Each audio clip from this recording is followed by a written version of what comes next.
Powder Keg Podcast.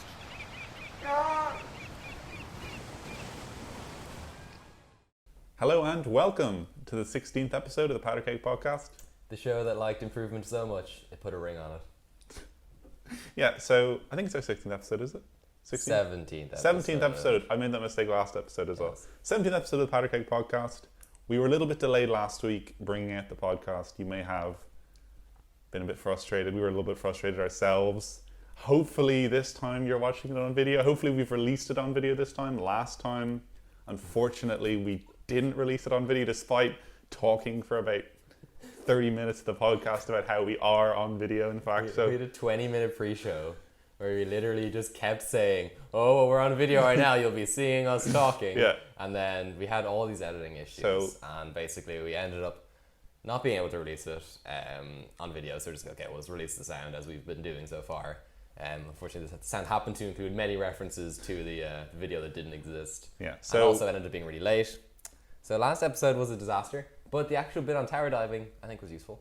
Yeah, it was. About tower dives. We only got like quite a small number of listens, so we'd recommend, if you haven't listened to it, you might want to fast forward for the first 20 minutes or so. Pretty terrible.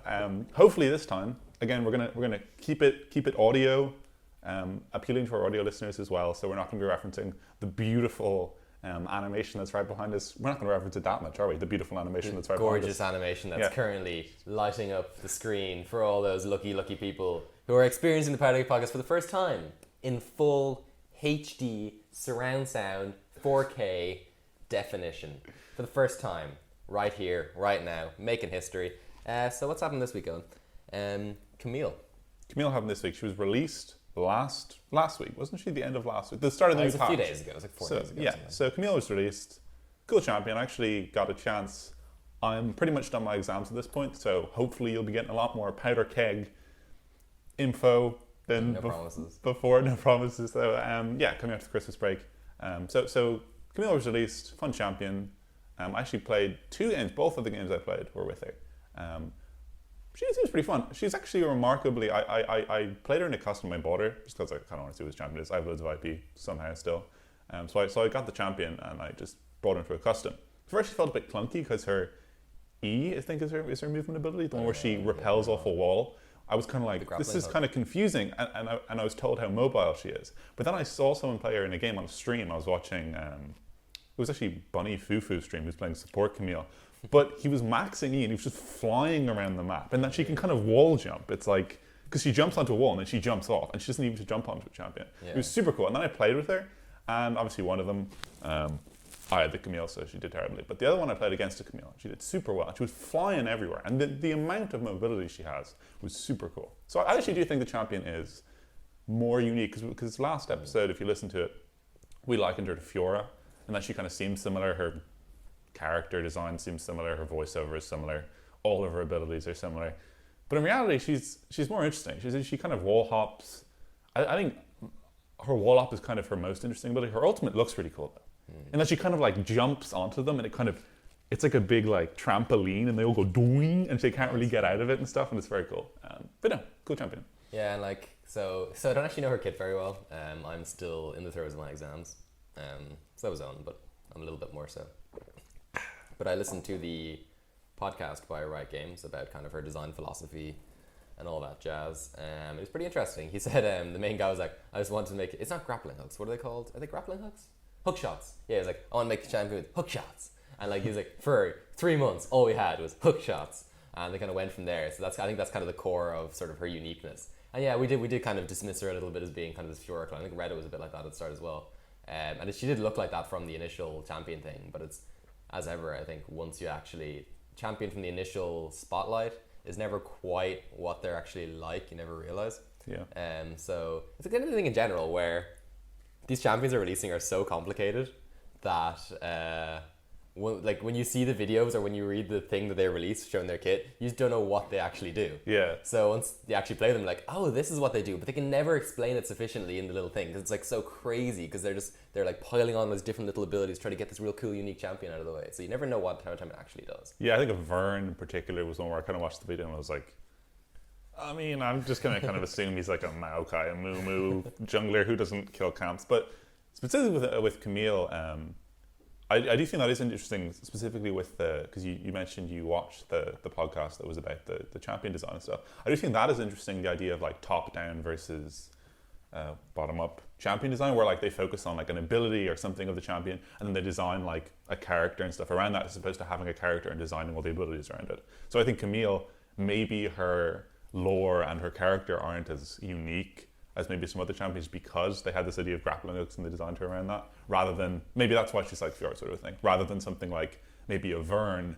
Although I think Vern might have been similar. I think he might have been like, we want a champion who doesn't kill camps, or who befriends them. He was top down, I think. And they want a friend of the forest. Yeah. That's what they said. I've just been listening to all these podcasts. They're actually great. Yeah. And you can kind of see sort of the design philosophies and stuff. Yeah. She actually started out with the idea of kind of an MI6 Mary Poppins sort of style. So it was like very British, better than you, superiority thing, kills you and sort of. And they kind of elaborated more. She ended up kind of fitting this sort of Deus Ex android thing, where it's like, am I really human? Like, how human am I? It's like, well, if you're questioning if you're human or not, you're probably human.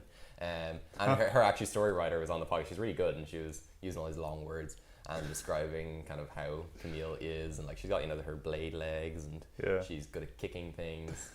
Because of you do get really, it's actually, I'm just going to really wrap that podcast. It's just called, I think it's the Riot Games podcast, but it's it's by Riot Games. So well, I am a Riot apologist. So as you can see from my many rants protecting that great company from the howlings of the unwashed masses in this podcast. But genuinely, it's really cool to get an insight into kind of how it works, how they come up with the champions, how they build it from the ground up, or if they like get this idea and they work through it, and all these different ideas, like they had all these different ideas for ult and what it would be and all that sort of stuff.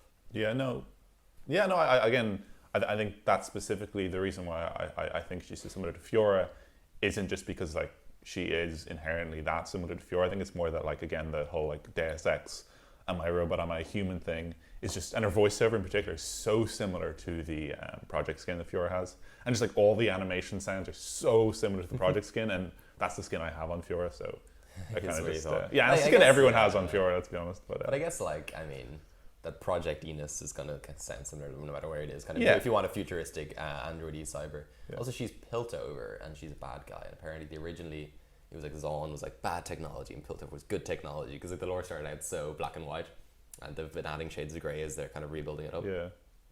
So she's kind of an example of these shades of grey that's come in. She's like one of the it's like Renaissance Florence or something, where it's all these different families owning things, and she's like the assassin of one of the families, and they're. It's like legal lore is actually like really cool, and I remember people used to, back when early on when we used to play, or a couple of years ago, and people would always complain about the lore being dead and that they'd abandoned the lore, but they really have built it up from like recently. They've really been like constructing the game, and I can't imagine it does much for them financially, because I mean, who cares? But like it's really cool that they've been doing this, and they're really building it up, and they're really thinking these things through, and they're adding these shades of grey, like also for the Shadow Isles, really building up the Shadow Isles, giving this real interesting, unique lore. Like I'd love to actually sit down and read through stuff sometime, because I never really have. To be honest, I almost think doing a podcast on lore purely would be interesting. Again, it wouldn't be as you know, instructive in terms of playing the game. And again, we kind of use our little intro sequence where we just kind of chat about things to kind of talk about stuff like lore and talk about stuff that aren't related to improving the game.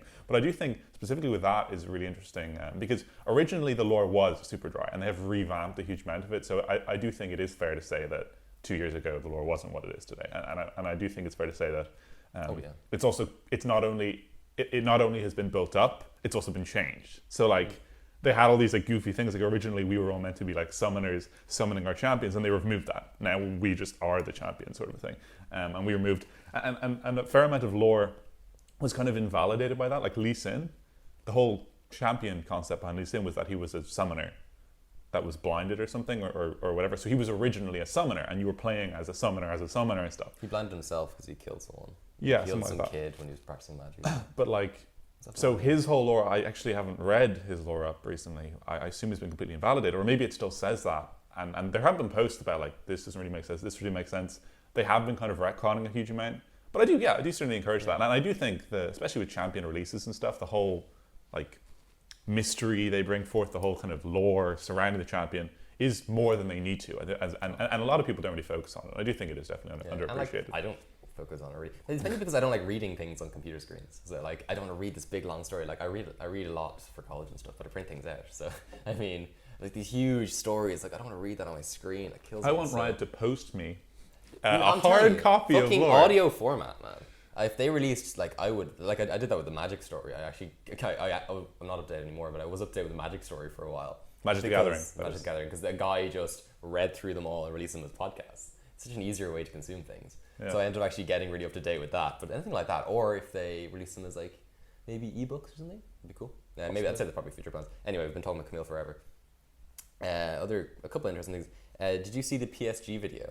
I did not, no. They bought a team, Paris Saint-Germain. It's their football team. First and foremost, a very, very, very good football team based in Paris.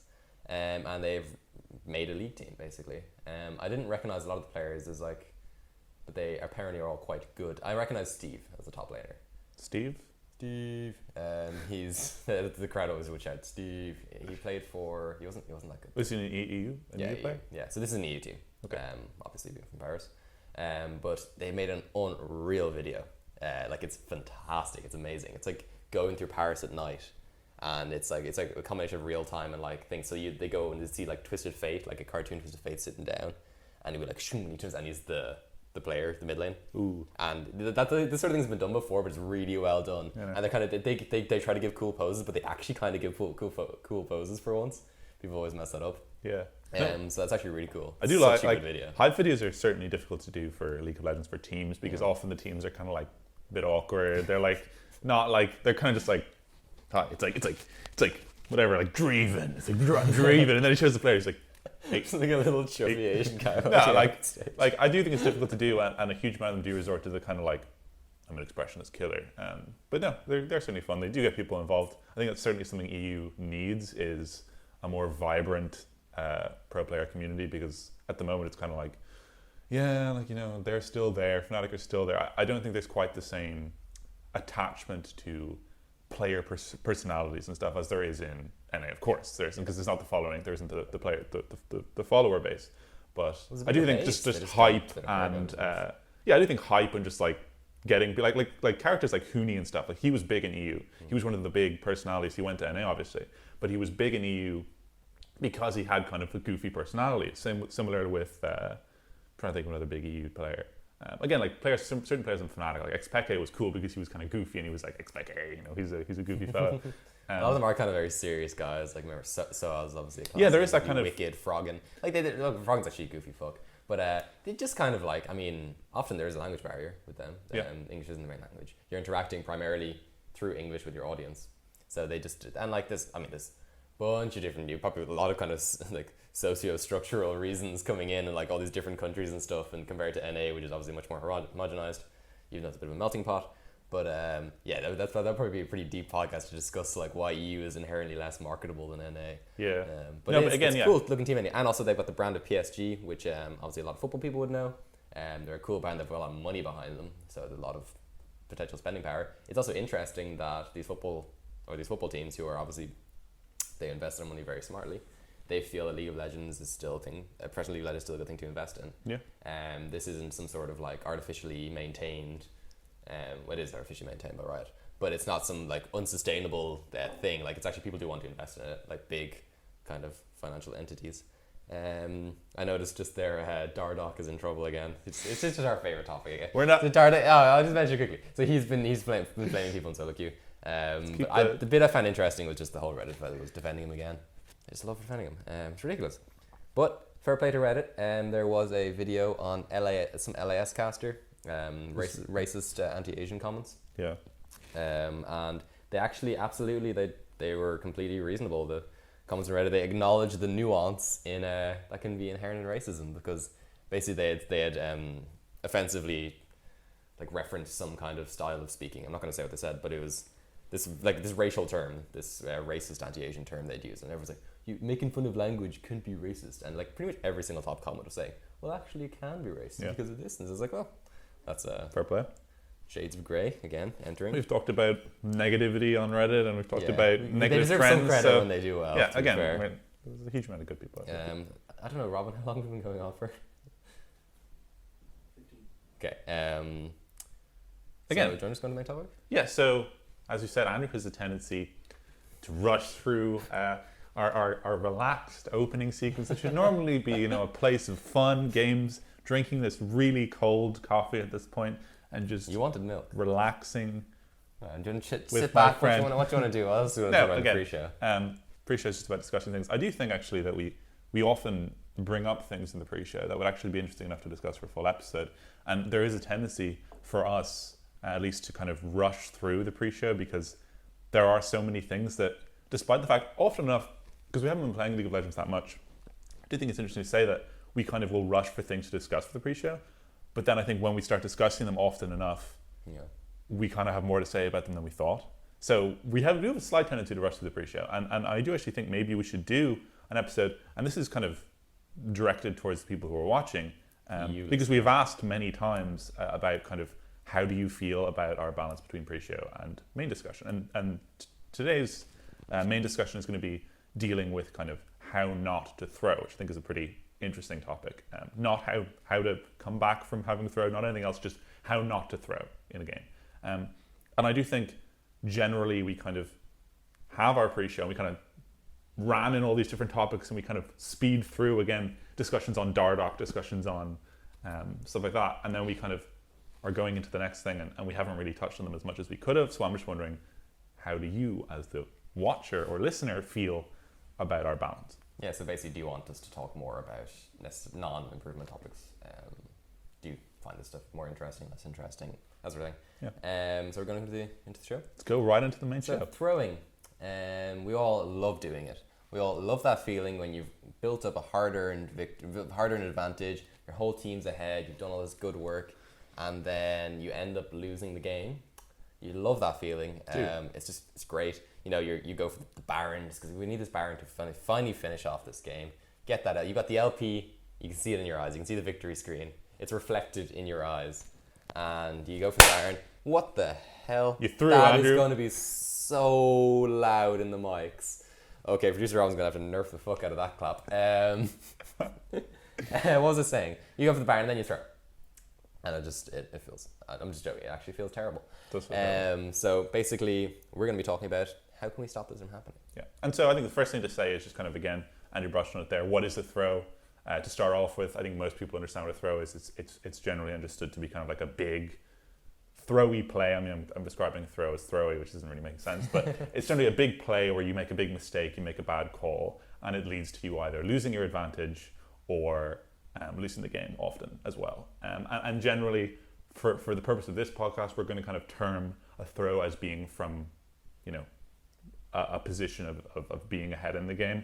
There are certain circumstances where you can throw from, being like behind, where you could maybe come back. But I mean, for this podcast, I think we're more going to discuss being even or ahead, right? Because we do kind of brush on being even as well. Yeah, it's basically, I mean, like, a throw isn't, what we're going to be saying now is that a throw isn't just one big, we're not going to get there yet. But yeah, I mean, it's pretty much when you lose the game after you're really far ahead. Yeah. I'm not going to, that's not really, we're not going to talk about throwing when you're even, really.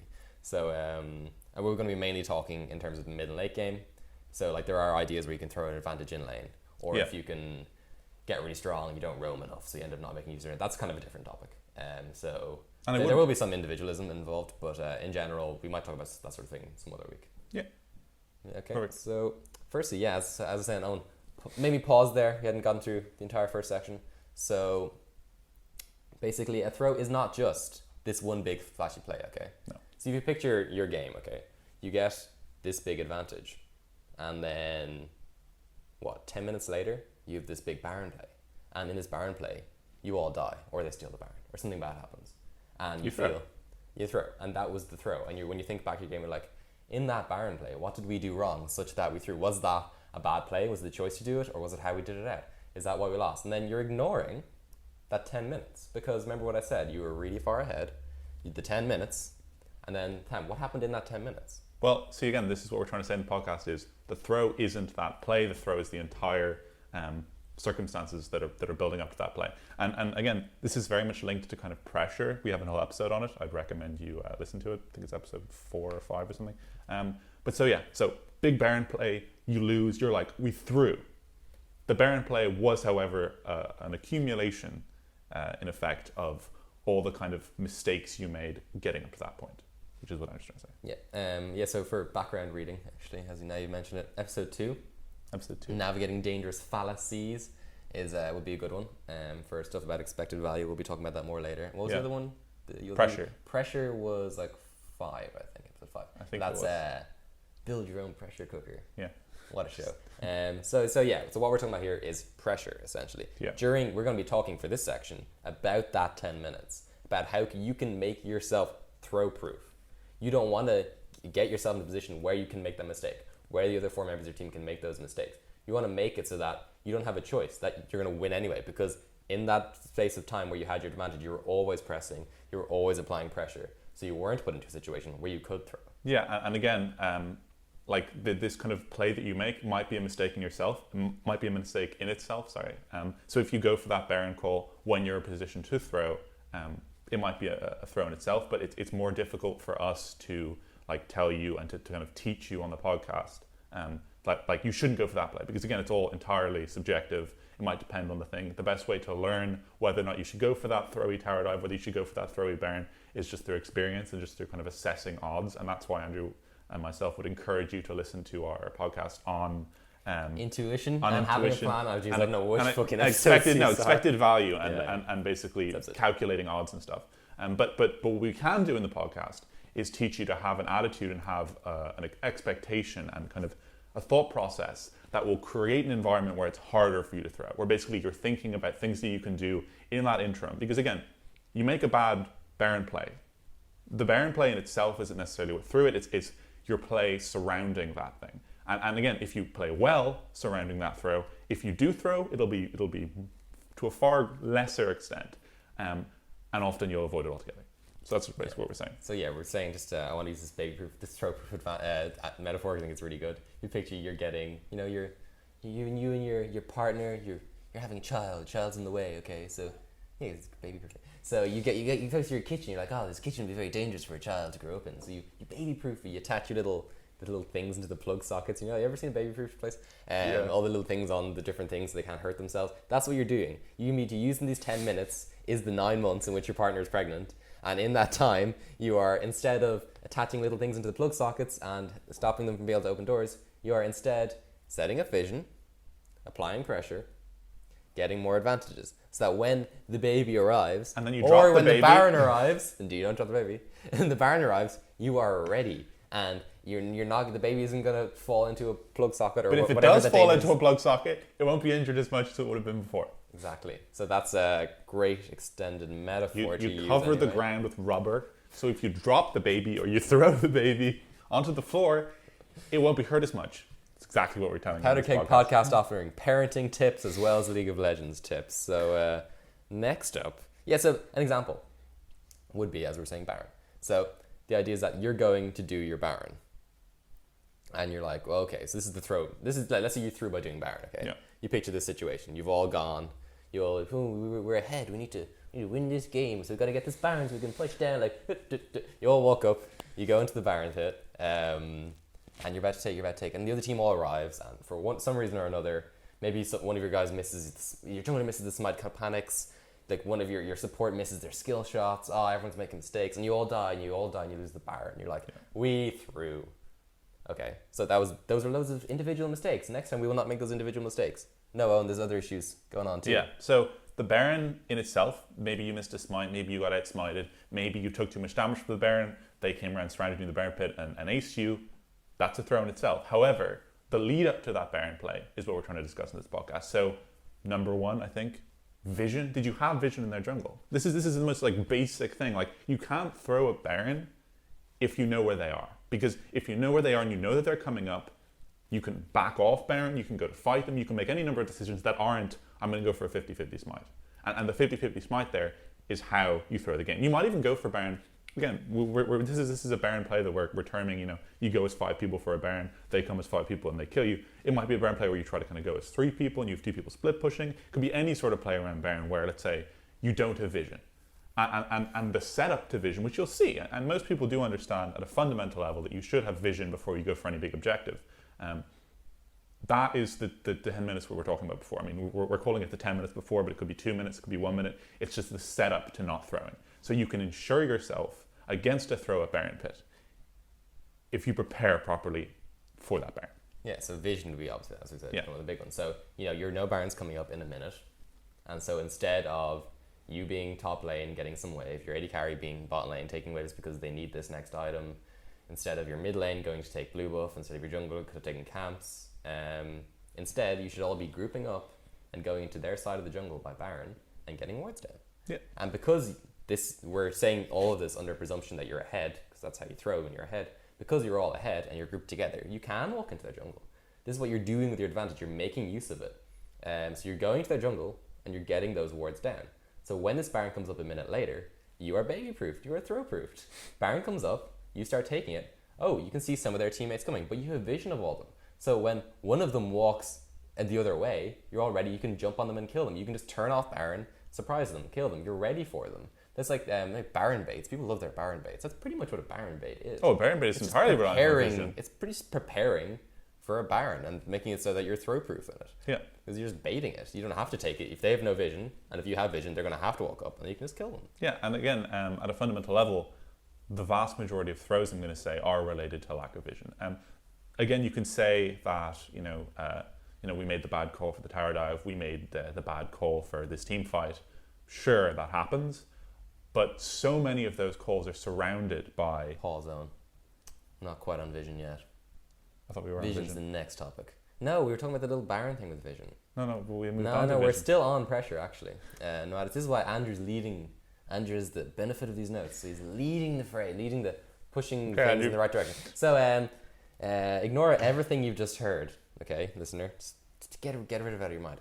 Next thing, another way you can prepare for this Baron, you can baby-proof your Baron, is by, let's say, instead of all going and getting that vision, that's one thing you could do. What if 3 minutes before it, you're like, oh, Baron's going to be about 3 minutes. What are we going to do? AD carry shouldn't be here. We shouldn't all be split around the map. Instead, we should all be going bot lane, pushing down that. We want to get that inhibitor. Because if that bot lane inhibitor is down, when the Baron comes up, that's a really good way to prepare for it, because then they can't come and contest.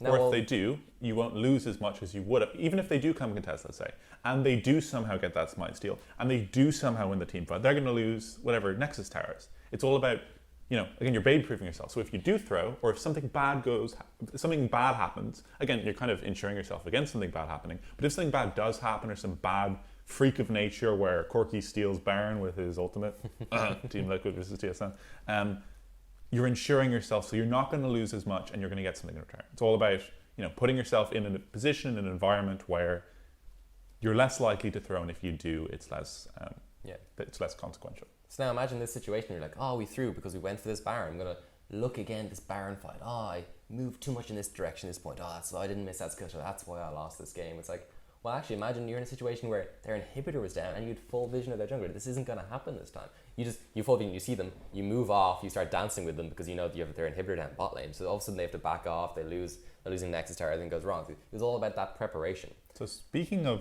No, we're still not there. Andrew's leading the charge. So, 30th? Okay, a quick aside on kind of team expectations and stuff. So, we were kind of talking about this episode and how we were doing it. We're like, we don't want people to kind of want to be micromanaging their team. We don't want them to be sort of like, so confusing. We don't want them... Yeah, so we don't want people to be, saying, going into solo queue, teams aren't cohesive in solo queue, right? It's a solo queue game. Basically what we're saying is, don't micromanage your team. If your team goes for something and it doesn't work, don't do it.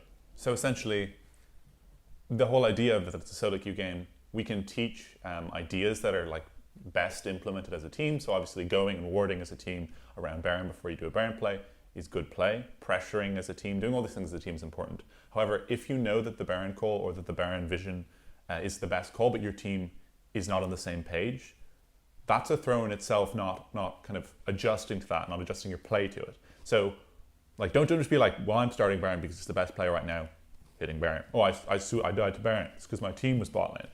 You have to adapt your play to your team. Even if your team aren't doing the best play, maybe you're not doing the best play. Again, it's all about making the best of any situation, even if that situation is your team are not making the best expected value play. Because so many throws, we can discuss throws based around vision, we can discuss throws based around team fights or bad dives. so many throws are attributed to people not being on the same page, but less people not being on the same page and more people just not adapting to the fact that they're not on the same page. And people instead going, well, you know what, being top lane at this moment is the right decision. My team are bot lane, they're wrong. Then you get killed. And then your team are 5v4 or 4v5. So many throws of that. And so basically just, while we may discuss things as a team and as kind of playing as a team and as getting objectives as a team, adapt to what your team is doing and you'll play much better instead of keep. And don't blame your teammates because they're not doing the things that better kick. Don't be like, well, I'll come with you, but you suck, noobs. This is like ideal stuff. So we're like saying this is what you should be doing. You can use that advisory. Don't go crazy with information and start kind of trying to micromanage everyone, getting them all do perfect things and whatnot. Yeah. So one last thing under pressure is another way you can prepare. Not a Baron, but you've got this 5v5 team fight. Okay, you're really far ahead, but somehow it's a freak team fight and you lose it. And then they just push down a win because it's really late in the game. You're like, how do we lose this game? It's like, well, imagine you'd baby-proof this team fight. Imagine just before you'd walked into their jungle and like worded it all down and gotten ready and picked someone off. All of a sudden it's a 5v4. You can't lose that when you're far ahead. If you had baby-proofed your team fight, you wouldn't have been able to mess up that team. You wouldn't be able to mess it up, have that freak loss, and it's like, oh, it's another LP down. If you'd been thinking of applying the pressure in that little space of time before the throw, then you might have been able to prevent that throw. And speaking of which, and I'll let you off the lead now.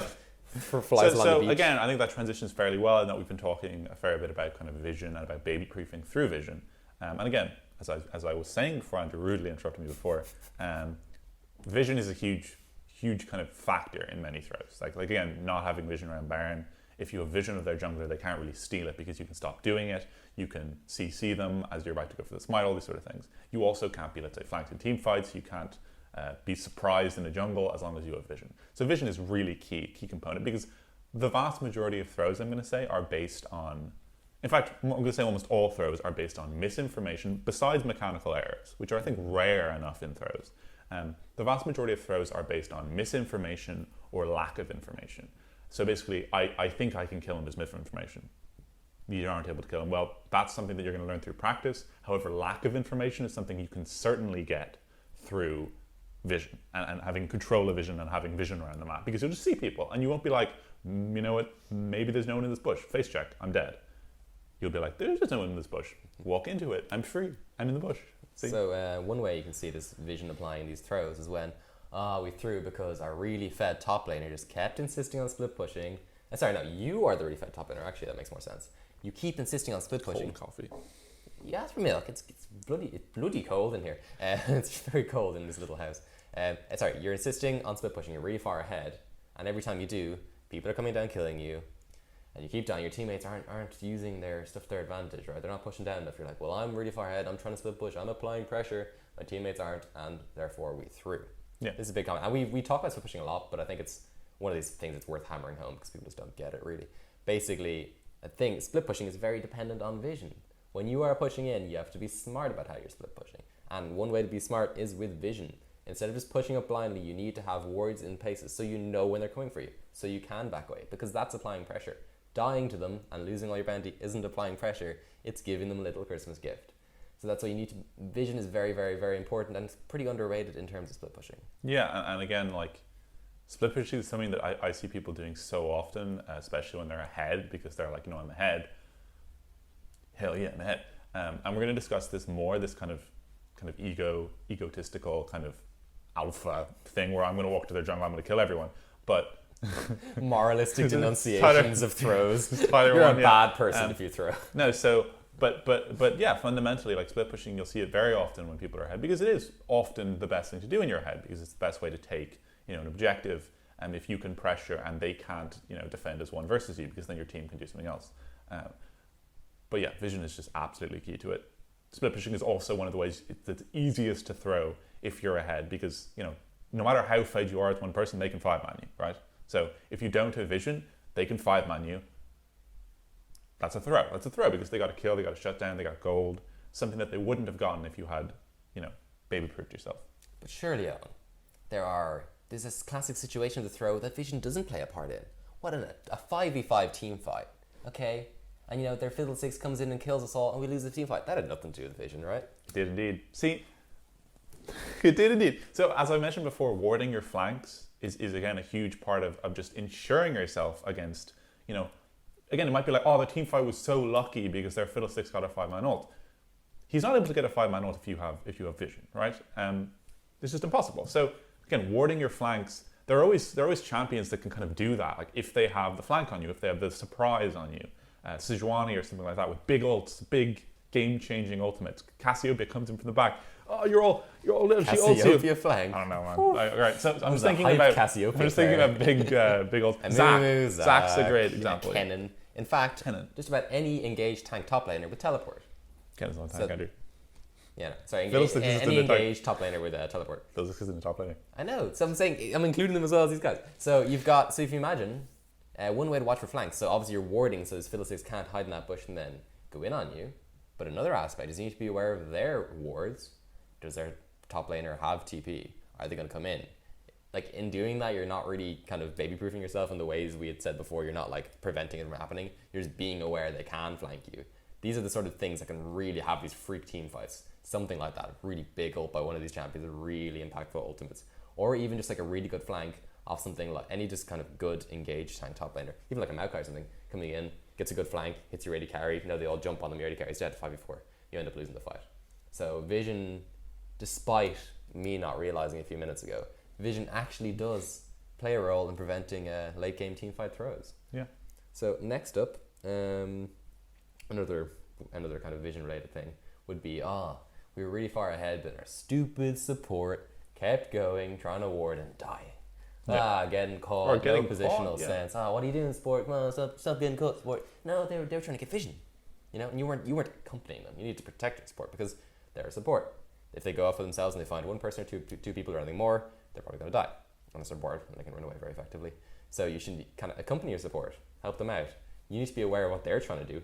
They're trying to baby-proof your team, right? If you're the support, this isn't helpful. This is probably just making you frustrated because you're like, no one ever accompanies me. So help your supports out, follow them along, and help them ward while you're warding yourself as well. Yeah, again, like this is kind of goes hand in hand with split pushing. So often you'll see these throws, and they're less kind of wow we threw and more kind of progressive, like oh someone got picked, oh another person got picked, oh another person got picked. Because each time someone gets picked, that's a period of time where the throw is so much more likely. And as we've said, we're all about baby proofing, about creating an environment where it's harder to throw. And if someone gets picked, that environment has just gotten so much more dangerous. If a support is walking around by himself, that environment is so much more dangerous. Because no matter what happens, if they don't have vision of the jungle, the chances of them being encountered and the chances of them being caught, or even them just 5v4ing you while someone's off warding, are so much more likely. And so similarly with split pushing, just help people ward, help people get vision, group to prevent these kind of things. Or if you are split pushing, just make sure you have vision before you do it in the first place.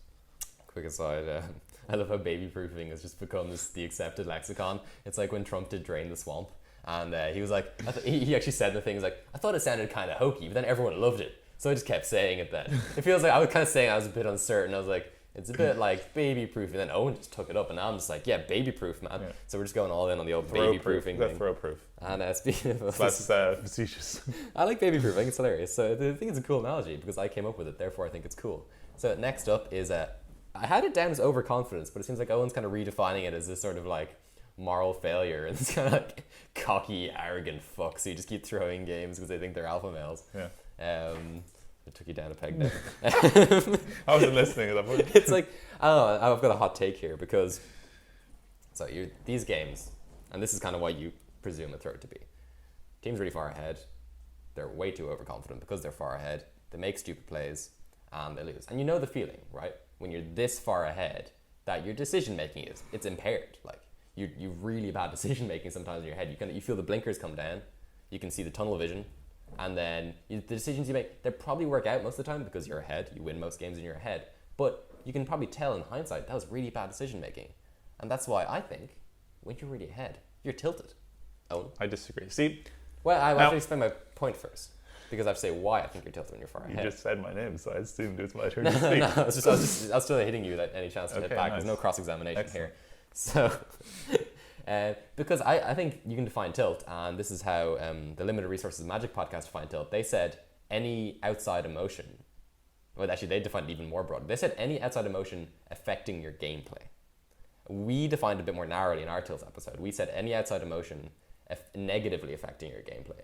And I think your gameplay is very negatively affected if your kind of happiness, like overconfidence at the game going well, is making so your decision making is so impaired, you're basically playing as if you're a bull with a big red flag in front of you. Yeah, so I certainly agree with the idea that overconfidence is definitely an issue in terms of affecting gameplay, and we will discuss that in a second. But purely on the idea of addressing overconfidence and kind of this euphoria that people do get when they're ahead, and as I will say, I do actually think that this period where, let's say, you're 5 kills ahead, you're 10 kills ahead, you have an advantage. It doesn't even have to be a huge advantage. I think that is the point where people enjoy the game the most, because they feel that, you know, they're still playing League of Legends, which they enjoy, but they feel like there's kind of a cushion or a barrier, which kind of enables them. We can't like lose, like we're going to win, right?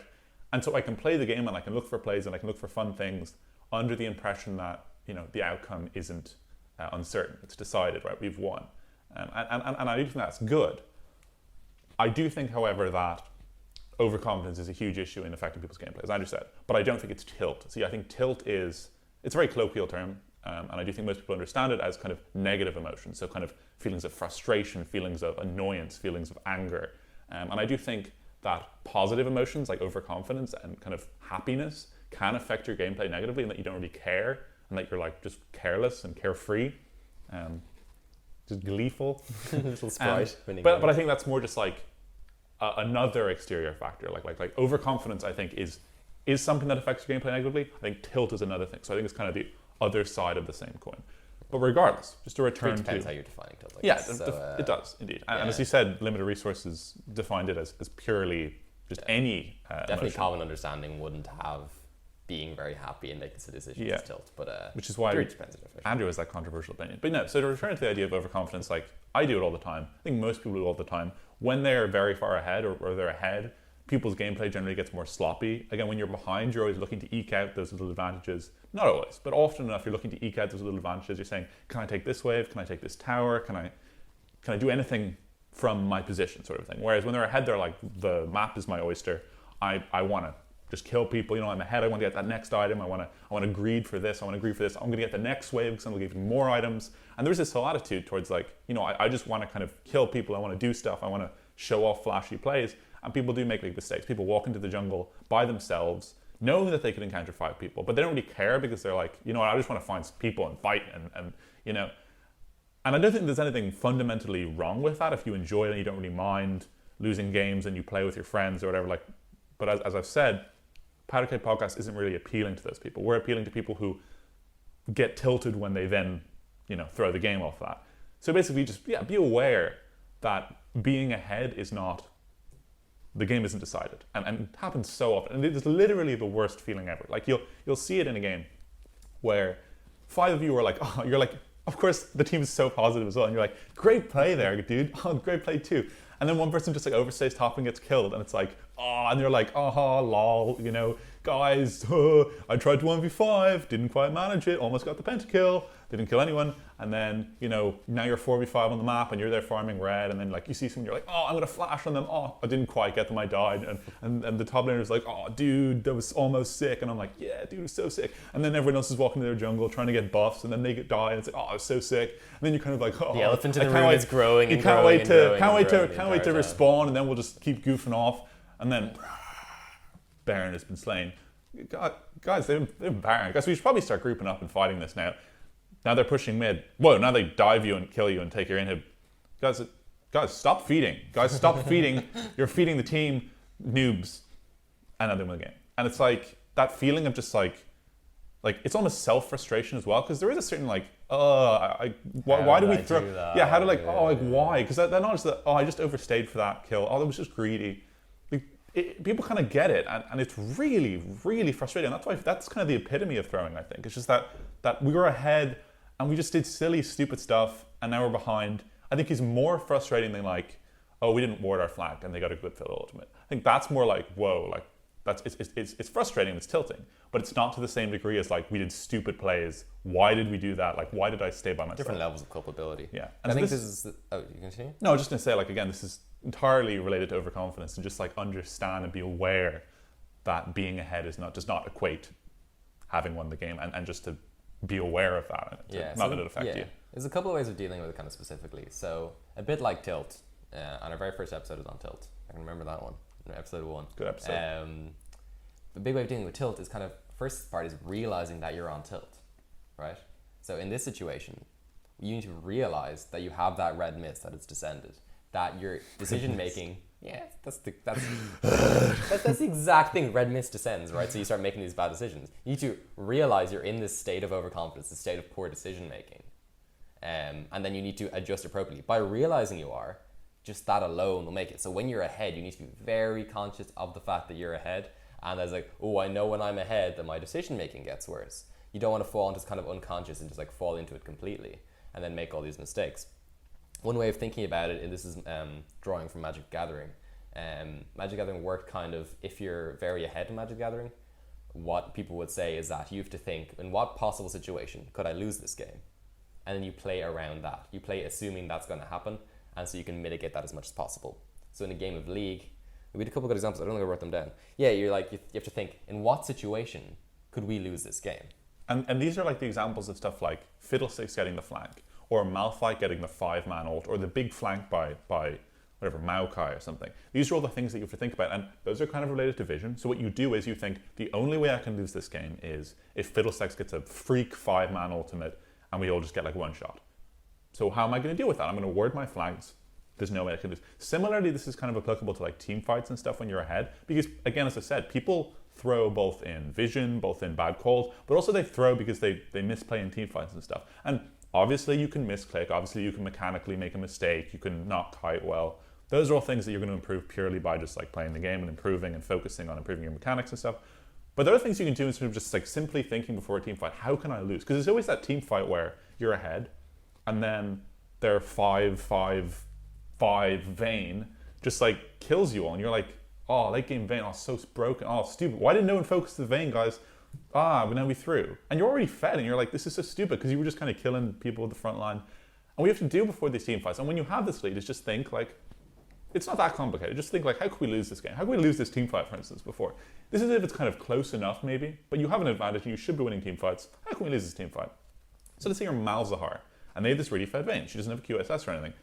All you have to do is, okay, the only way they can win this team fight is by, again, assessing their only outs to the game. So they're depending on you not killing the Vayne. Their Vayne managed to kill everyone. So what you do is, the only way we can lose is if Vayne kills us all. So all I'm going to do is I'm just going to not use my ultimate on their front line, no matter how much they throw themselves at me or like dance around in front of me, completely naked. I'm not going to be tempted by them. I'm going to save myself for Vayne. And I'm going to also... Okay, so this is it's not that complicated, but it's like a fairly straightforward thing. And you do see it way too often. It's like your real fed team will just kind of distract themselves on whatever members. They'll use all their ultimates on like a support or something, and then they'll kind of lose a team fight. And it's like, it's frustrating because you could have fixed that in such an easy way. And this is just, again, as Andrew said, playing around their outs, playing around how they could possibly come back in the game. And again, this is stuff like avoiding barons. If they're like, you see often enough in pro play or in high low play, people will just like, no, I'm not going to Baron. And you're like, but they're 10 kills ahead. Why aren't they going for the Baron? It's like, we don't need to. We just take the inhibs and the tower. And it's less likely for us to throw around that than it is for us to go for the Baron. You know, maybe there's a 50-50 chance. Maybe we have a vision in their jungle, but we just don't want that possibility of them stealing it, so we're just not going to go for it. These are all about playing around their outs. Yeah, and to go back to the teamfight example for a second, because I think most people would realize if I'm playing Malzahar, if their team is very behind, but they have a very fed one member, that the correct play in that situation is for me as a Malzahar to do anything to kill that person.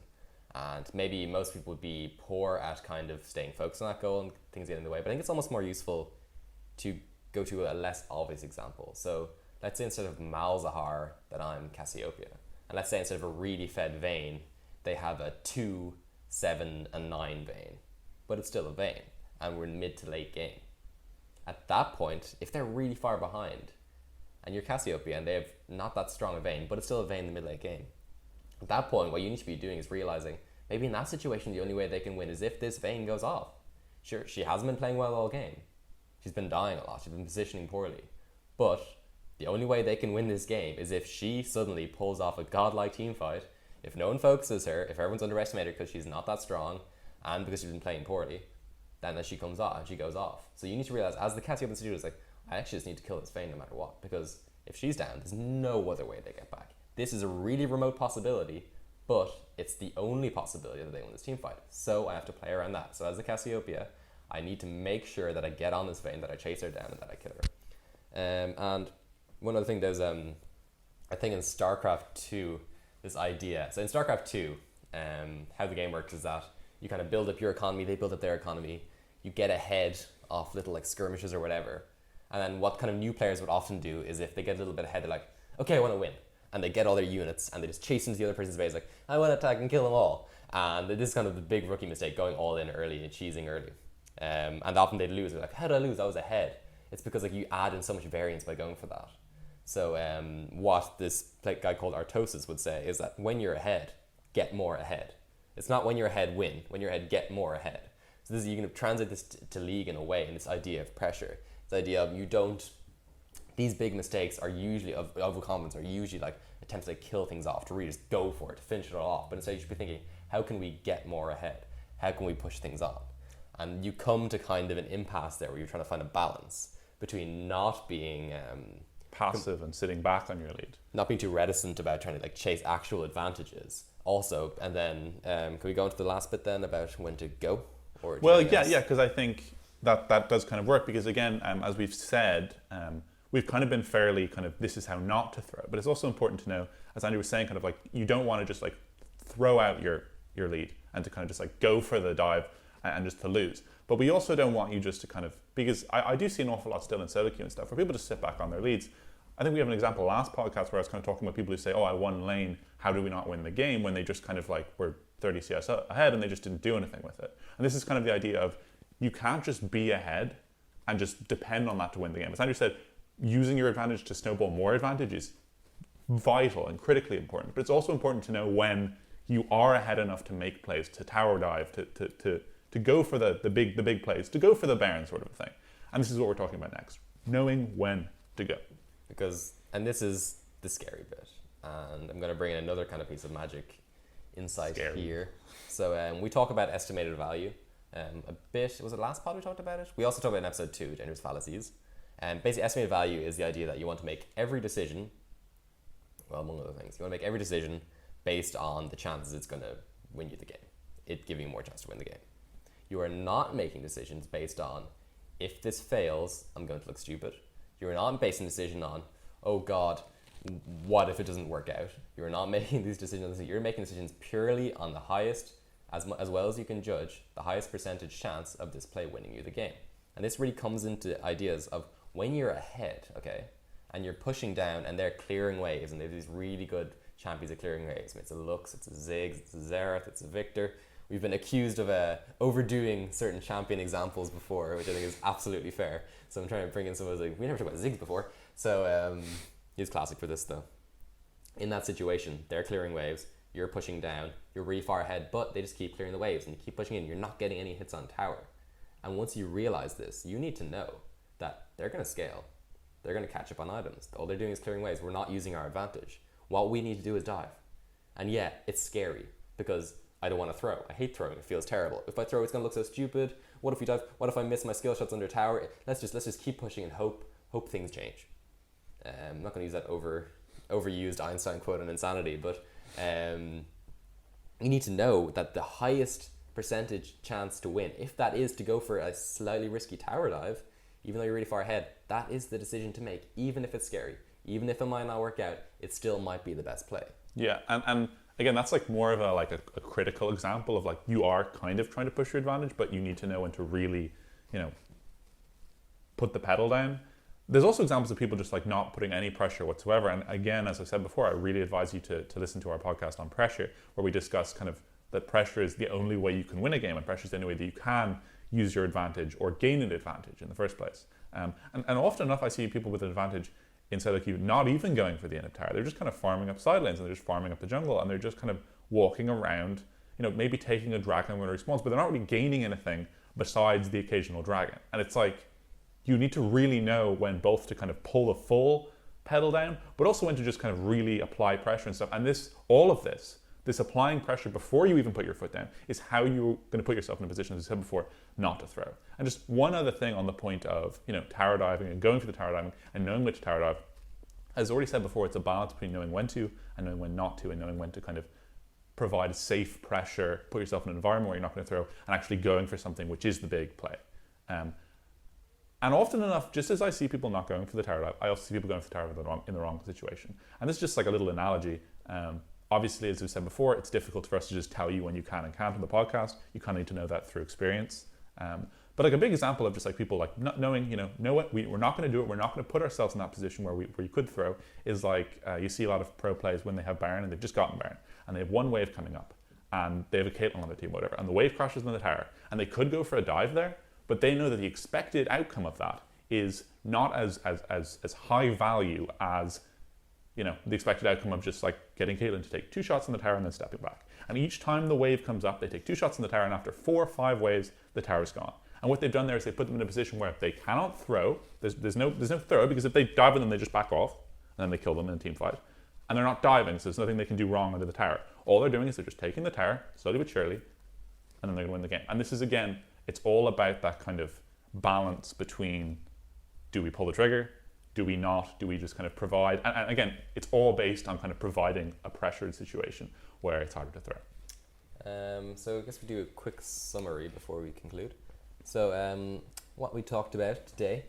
So firstly, you're going to be thinking that the throw isn't just that big splashy moment. Yeah. The throw is including the whole period you had this advantage and maybe you weren't applying pressure. The ways you could have done that, you could have been going for different inhibitors. You could have been trying to get vision. Vision ended up being a very important part, because we said vision is going to help you when you're split pushing.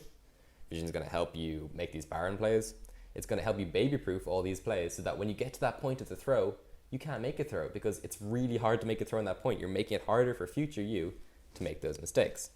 Then we talked about overconfidence and about how kind of your blinkers come down and you get into this mode, and I call it tilt. Owen said it's probably more just like bad decision making. Who knows where you fall on the side of the line. But what we said is there's ways to get around this, because this is what's making you make these poor decisions, is this kind of red mist descending. So we said that ways to play around this, you need to realize you're in this situation. You need to make decisions based on how could I possibly lose this game. You need to be aware of kind of the state of mind you're in. I talked about when you're ahead, you want to get more ahead. You don't just immediately want to pull the trigger sometimes. But then that kind of went to the next step, which was what we just talked about there, which is when to pull the trigger. We said, don't be scared of making bad mistakes. Don't be scared of looking stupid. Just you want to make the plays that you're going to look really stupid though. You're making the plays that are the highest chance of winning every single time. You're not making plays just based on if you'll look stupid, if it's scary. And if that correct decision is to go for a scary tower dive to win the game, that's what you should do. So that concludes today's podcast on how not to throw. I hope you learned something. I certainly did, discussing it. Seems we have a tendency to go into this podcast and really just like brainstorm right before it, and we both do actually learn a fair amount. It's really nice. So yeah, just as an afterthought, hopefully we're going to be releasing this on video. We haven't really referenced the beautiful video that we have. It's really beautiful. You should definitely watch it. If you're listening right now, you should definitely go back and rewatch the entire episode. Hopefully we'll have a nice animation behind us. Hopefully this is being released on our YouTube channel.